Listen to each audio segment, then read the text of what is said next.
Joining us now here on the Afternoon Sports Drive, my guy Dan Buffa from KSDK in St. Louis. Dan, first of all, man, thanks for coming on, and happy belated birthday, by the way. Did you get to do anything special for that? I essentially just did about as least as I could, possibly. I did a couple of chores around the house. A good husband should never stop collecting brownie points, even on his birthday. So other than that, I just drank and didn't do really anything else except for watch a little TV. All right, so you mentioned the drink. What's your go-to? My go-to right now is Bullet Rye. It's just a little smoother than the regular stuff, but it hammers you just as much. There you go. That's all that matters, man. Good stuff. Yeah, it's fitting. We're over here at the Brown's Bottle Shop today, getting a look at all the new liquors they have. So I was curious what you've been sipping on. Hey, I know that it had to have been a little bit of a celebration as well, because I would imagine that the feel around St. Louis has to be pretty good, knowing that they got arguably the best third baseman in the entire landscape of Major League Baseball over there now. I can't really. I've had to sit back and think. Look, you guys are coming live from Stillwater. Isn't that the home of Matt Holliday? Yeah, I was just about to say, actually, later on, he was on our show yesterday, and he talked with us a little bit. Yeah, he kind of gave us some insight about Arenado with the Rockies and all that. So it was good stuff. Yeah, it's just one of those things, because his signing and really his trade and his eventual contract, that was a big move. But I think this is the biggest acquisition that the Cardinals have made, at least in my lifetime. And look, speaking of a belated birthday, that's about 38 years. that's not like it's one of. I can't think of another trade that has this much of an impact on the team, offensively, defensively. He's won 8 Gold Gloves, a Gold Glove for every year he's been in the majors. And just for kind of a comparison, Scott Rowland have won 8 in his entire career. So this guy's the real deal, and he's also. Look, we don't have to go over the hitting stuff. He's a marvel at the plate. He can hit it to every field he wants to.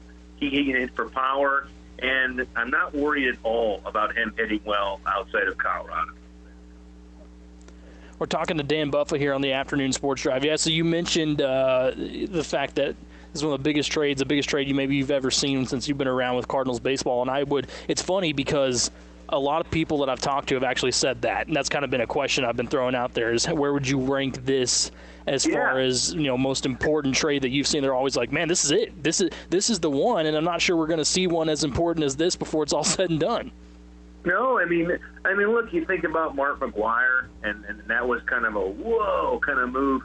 But I think the way Arenado, the way that he has a contract, he's still 29. So I just think there's a different aspect to this deal.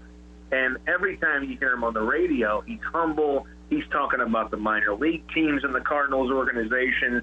He wants to win. He looks like he could probably be Keanu Reeves' stunt double about 10 years ago, but he's going to be a heck of a third baseman for the St. Louis Cardinals. Well, when the rumors started to kind of swirl again for like the third straight year about getting Nolan Arenado, how confident were you that this deal would actually get done this time when you started maybe to hear a few more reports from maybe a few more reliable sources? I think Ken Rosenthal kind of changed it for me. When I heard him, when you read it, if you subscribed it to The Athletic and you're able to read his column, he wasn't just kind of passing it off as, they called each other and, they're sending a couple emails. It sounded like they were really into something. And just the way that John Mozeliak and Bill DeWitt Jr. were, this is something they would do. They just play coy the whole offseason. Imagine Mozeliak at ordering a pizza. Well, I might have a little bit of this. And then all of a sudden he just gets a filet mignon and chops up, puts on top of bread. That's basically what he did this offseason. He went from acquiring zero, spending zero money, zero of DeWitt Jr.'s money, to basically making the biggest trade and getting Colorado to say, oh, yeah, we'll pay essentially for his first year. Enjoy his first year on us. Yeah, it's a great way to put it. And I had said before, earlier when we heard the rumors again, it's like, I think this was a huge move for Cardinals Nation as a whole, for the fan base, because you had heard so many times before about big names coming over potentially, but nothing ever seemed to get done. Like you would see Paul Goldschmidt, like that was it, right? And that was great at that time. That was a big move, but there was still something to kind of be left to be desired a little bit, I would think, for Cardinals fans. And when they finally got the news that he was for sure coming, it was like that. It was like Mosaic, like you said, kind of leaning back in this chair and saying, "Hey, I'm still here. I'm still here for a reason. Let me bring you all back in." Yeah, I mean, look, the organization has had some misses. I mean, they essentially made the best offer that Miami received for Giancarlo Stanton. He said no. I mean, he essentially did what Nolan Arenado didn't do. He said yes. And they bidded pretty high for David Price, but got kind of pushed off by the Red Sox. So I think the Cardinals have had a chip on their shoulder for a very long time, since Albert Pujols left, since Oscar Guevara, tragically passed. That was their next stud, and they've been scrambling and they've made some mistakes. But I feel like they just had an 0-2 count. They fouled off like 20 pitches, and then they just blasted one over the wall. I mean, and that's it. I mean, that's what it feels like. Yeah, no, I would completely agree. We're talking to Dan Buffa here on the afternoon sports drive. So with the power bats in the lineup now, with Goldschmidt, DeYoung, and now Arenado, I mean, that's starting to look a little scary, right? It's okay to get excited here, I think, if you're a Cardinals fan for the offense.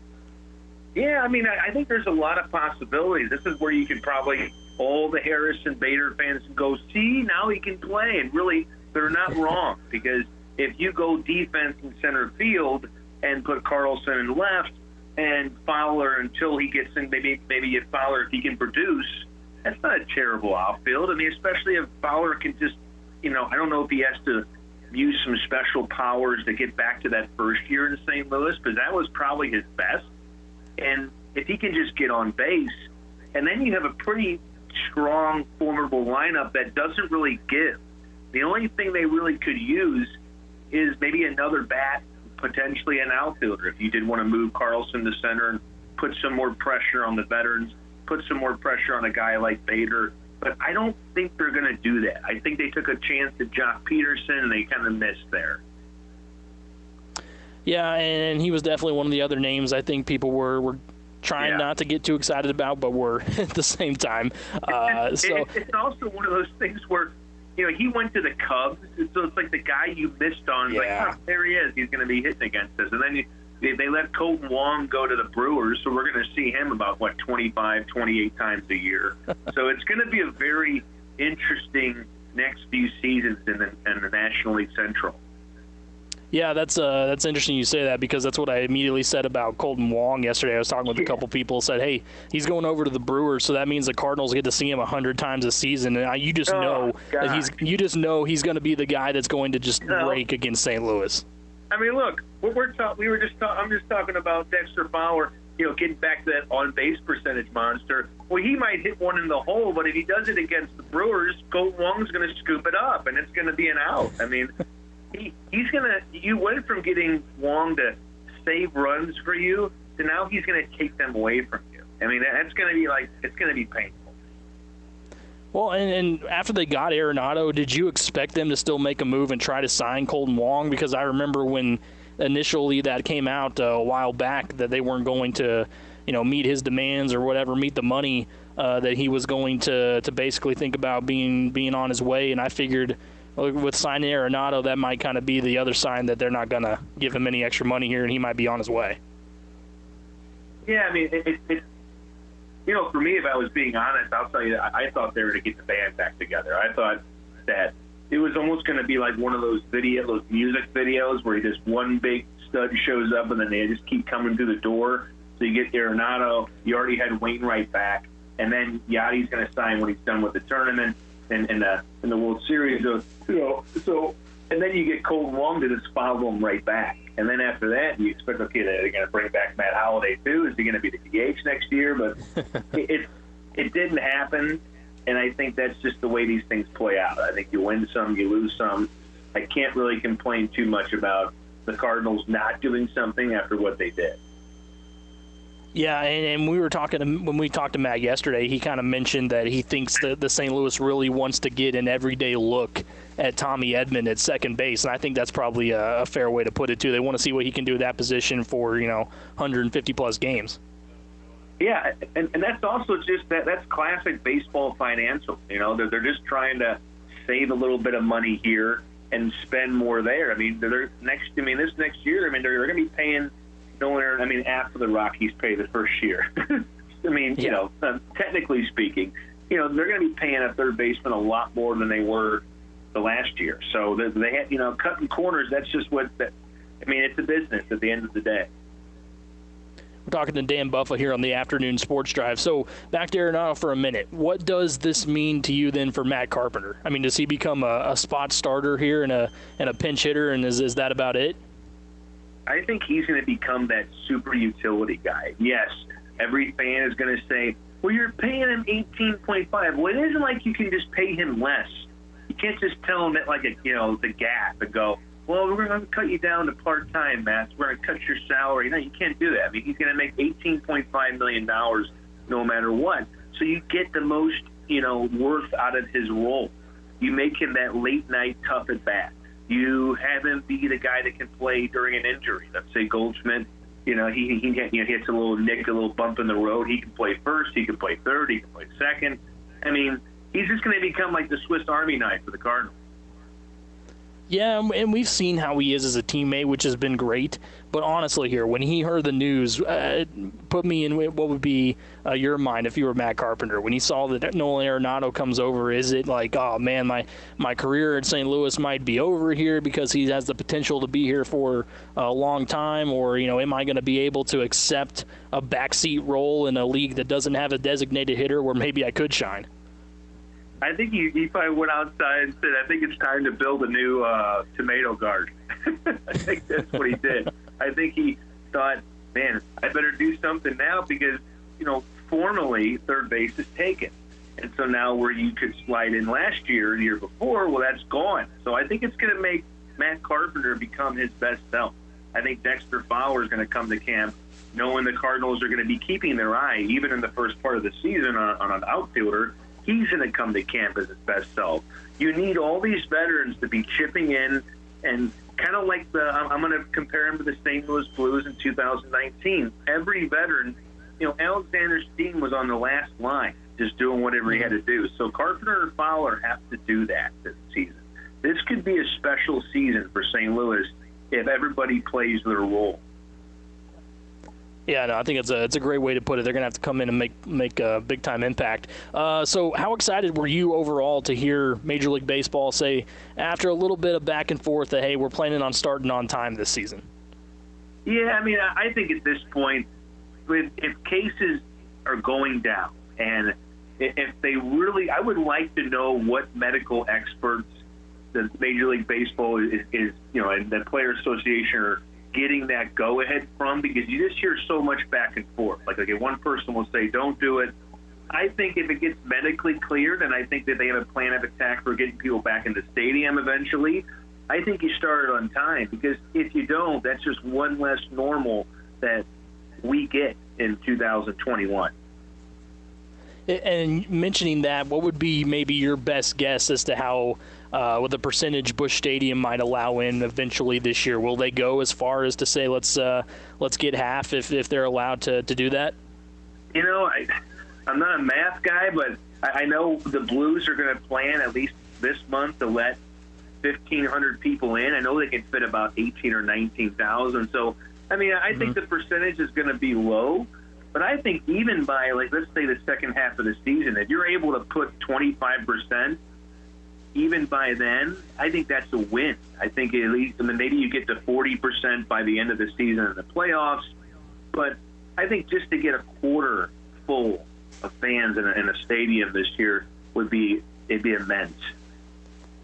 That's the voice of Dan Buffa from KSDK here with us on the Afternoon Sports Drive. Yeah, I agree. It would just be, man, it would look great. And it would feel somewhat normal. So with the pitching this team has this year already, how important do you think was it to sign Wainwright back for another year, if anything, just to get that leadership? But as well as last year, he showed that he still has what it takes, even if his fastball isn't as spry as it used to be.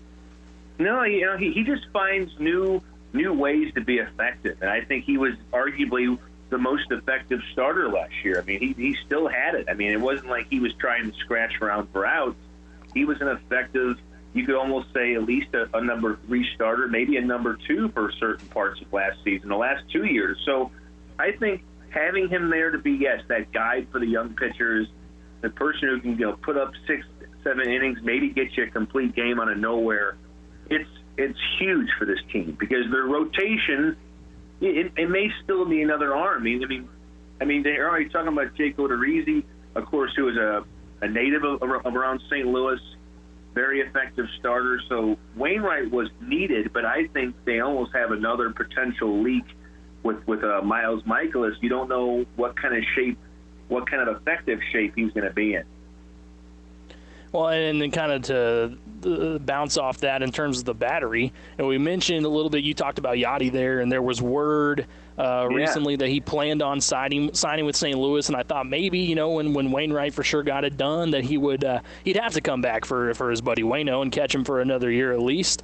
But then, of course, we hear another report today that I think it was Toronto is still actively seeking Yachty, and there's a couple of teams. So, but do you expect him to sign here pretty soon for the Cardinals, or do you expect him to be somewhere else? I'm not that old yet, but is it really just too hard to make a call from wherever he's playing and go, hey, I'm going to come back. Let's get $8 million. Okay, bye. I mean, I don't. It's 2021. He's like, I'll do it when I get back from this. And it's just him creating more drama. You can almost say I worked part time as a Yachty defense attorney for the past 8 years, but I'm just kind of starting to get tired of all the drama. I mean, I don't know if they need to give him his own HGTV channel or just a show. Yeah, right, because we get the back and forth from what he planned on doing, and then he pops off on Instagram all the time, and it seems like he's got his brother's doing the same thing. Next time you ask me when I'm on the radio show, I might just go, well, give you a couple emojis, and then 10 days later go, yeah, sure, at 3 a.m. in the morning. No, Dan, what you need to do is tweet out to everybody, hey, where do you guys think, what should I appear on next? What show should I appear on next? And see what they say. That's right, and then just let them decide. And then they'll go, yeah, you have to go to a remote location in Alaska and do it live. And then there is no radio station there. That's right. That might be dangerous if you put that all over Twitter. Fargo season 5 or 6, whatever. Oh, man. Yeah, no joke. So even if wherever Yachty does go, is this his last year for you, or do you expect him to try to make a comeback even and no matter what happens this season?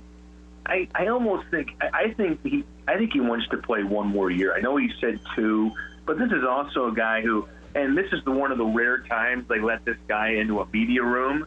This is in the winter warm-up a couple years ago. He told us that he was done after this current contract, and now we know that's not to be true. But I just think that him and Wainwright, I think they want to go out together. But I know they didn't want 2020 to be that season. So I think they'll go one more. I can't see them both going, especially Wainwright, who I think really wants to get going with that next phase of his life, because I think he's going to be very busy and very productive. I think they're going to want to call it after this year. Yeah, I'm with you. I think it would just, man, how great would that look to see both of them go out at the same time? It would just feel so right. Can you imagine Adam Wainwright throwing the final pitch of a World Series clinching game to Yachty or Molina? Man, that'd be too much. I think Busch Stadium will crack in half, and they have to rebuild it in the off season. Yeah, for you have to get the fourth stadium ready to go. That's for sure. Let me flip you over here to the Blues real quick before we let you go, because we know they're in full swing now. Great to see hockey back, and you mentioned some fans getting to come in, which is cool. But how nasty was that Justin Falk shot the other night? That was incredible. I almost wanted to think that maybe there was a stunt double? Was there some pretty good player posing as Justin Falk? And it's just no, that's what he did in Carolina. I think people, even St. Louis, who has supposedly had the best fans, it's just the moniker that won't die. Sometimes they're hard on new players. I mean, speaking of Matt Holliday, I know he hit everything in 2009, but when 2010 came around, he was having a tough time for 2 or 3 months. And then I think Scott Boras sat him down and said, dude, you basically like Captain America. Calm down and just, take a breath. And then Holliday went off and had a great career. So I think Falk just needed time, and he needed a role. And I think the departure of Alex Pietrangelo opened up a lot of stuff for a guy like Justin Falk. Yeah, that was man. That was weird to see him the other night in a Vegas uniform play against St. Louis. What are you? It's like, is that really you? It's like when you see that video on the internet, you go, "That's not real." Yes, it is. Yeah, that's exactly right. It was strange, man, no doubt. All right, last thing I want to throw your way before I let you out of here. We got the Super Bowl coming up on Sunday, so give me your pick. Every time I want to say the Buccaneers, I have to go with the Chiefs, man. I can't go against Patrick Mahomes when the stakes are high, even against a potentially 75-year-old Tom Brady who's just never going to stop playing. He's going to be like the Chris Chelios of the NFL. They had to push him off the rink, off the field. But I think the Chiefs have too many weapons, man. I mean, I think if you stop one guy, they have 7 other weapons that can beat you. And the top guy being Patrick Mahomes. He's the reason I'm going to watch. Let's put it that way. I'm not even a big NFL fan anymore, but I can't not watch that game. They'll just be talking to me.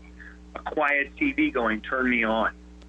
Yeah, no, it's interesting that you say that. I've heard people mention that to me before a little bit. It's like if they're not a huge NFL fan or whatever, it's like I'm still going to watch this game, and not just because it's the Super Bowl and commercials, but man, it's Patrick Mahomes, Tom Brady. I mean, it would basically be like Arnold and Sly fighting in the 90s. I mean, you have to watch. It sells itself, man. That was you know that when those two teams were the ones that made it a couple weeks ago, the NFL was like, yes, thank you. They're like, oh my gosh, this is like they've already won the year. They can just close up shop. We just started February, but we already won it. We have the old Tom Brady, the old Logan against like the new Marvel hero. It's like Mahomes is Tom Holland and Brady's old Logan. Oh, man, that's good stuff. I can't wait for it. That's Dan Buffa. Appreciate you as always, my man. You can follow him on Twitter at Buffa82. Have a great weekend, man. All right, man. Until next time. See ya. All right, that's Dan Buffa. Great stuff, man. He's always in with me on the St. Louis Cardinals. He's always in with me on the Blues. And look at that. He even gave it the right pick. Zach, isn't that the second person now that's been on our show with him and Frank that picked Kansas City and made me happy this week, right? Second this week. Wow, it's got to be a record. Yeah, I mean, we just keep going down the line, man. Everybody's going with it. You can follow him on Twitter at Buffa82. Great stuff from him.